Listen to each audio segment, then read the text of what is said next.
First, I want to thank you for joining and taking a look at my video here. Hopefully you're going to subscribe and like. New carver. Probably done about 14 1x1 pieces so far, most of which was in a 1 week period while I was camping about a week ago. Really enjoying it. I did buy a carving knife about 20 years ago and I didn't really get into the carving, so it stayed in the top drawer, but I did find it in one of the carving knives I was using.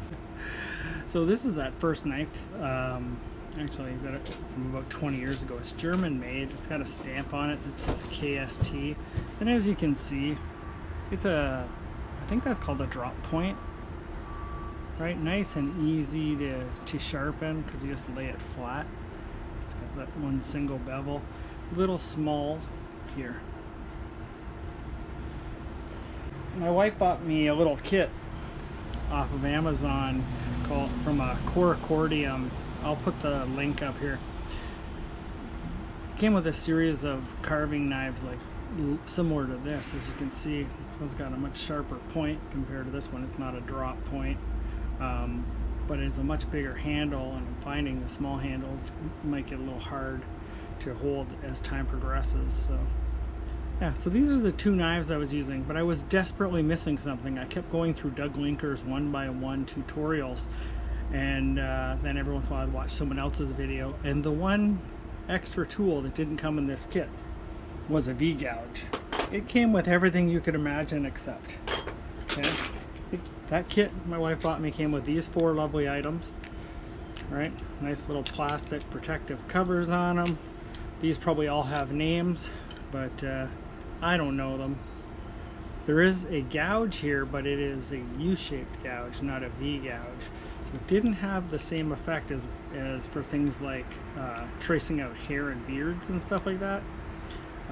So I went ahead and bought myself a Beavercraft V-gouge. So there's my new V-gouge. It's a little actually smaller than I thought it would be, but it is something else. It's actually pretty good.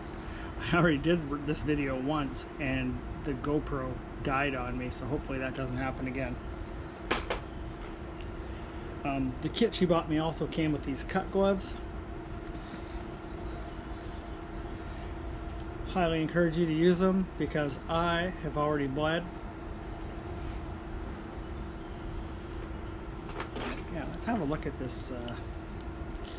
I was farting around with this earlier, and it's kind of hard to see with the lighting, but like it's almost, I haven't even sharpened this V-gouge yet, but it effortlessly makes clean cuts. Take a look at that.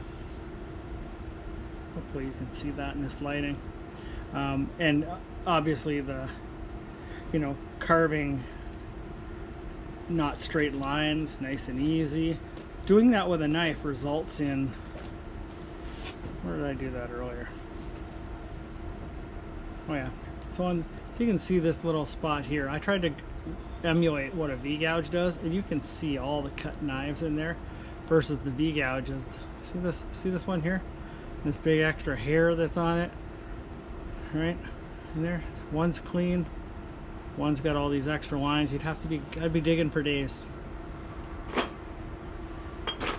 Yeah, that kit also came with the Coracordium kit. Also came with this big V-gouge and a scoop.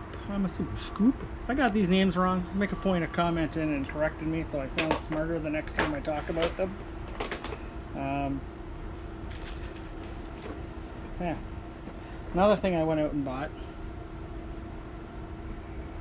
Thanks, Doug Linker. Every time he carves something that went with his shoe brush, it does take all those little fine hairs off and makes it easier to see what you're working with and what's stuck there and what's not. So that's actually a great suggestion. So aside from that Beavercraft V-gouge that I bought one off, I also bought their starter kit just to get a look at the knives involved in here. And it comes in this nice little handy roll, and there are 3 knives in it. They are just nice. There's another strap. More green compound. Green seems to be the color. This made me chuckle when I saw it. It's foreshadowing. I'm going to need these Beavercraft Band-Aids sooner than later. I'm sure of it.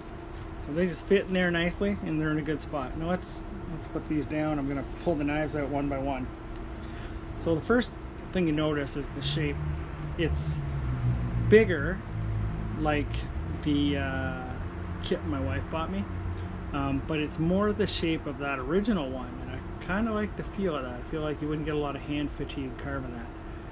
The blade is almost a perfect combo of that German one, that KST, and the Corcordium one with the sharp point. It's a drop point, but it's got a point, which is kind of cool. So I'm looking forward to carving with that, you know.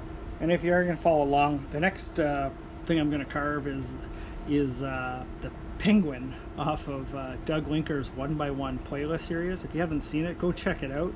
They're cute, they're fun, they're challenging for a beginner. I'm sure if you're an old hat at it, they're nothing, but I enjoy them, and I feel like I'm making progress every time I do one of them. So that'll be the next one. So you can either follow along, or if you go and do it ahead of me, give me some thoughts and tips. And this is the second blade. I don't know what to call that. Sure, it'll have a use case. Looks like it would be good for like carving the corners off, but there's probably a lot of uses for this. So again, that blade profile too will be so much easier to keep honed on this drop. And the third blade is much bigger in comparison of that German KST. Much bigger. So yeah, so I'm looking forward to giving these a good go.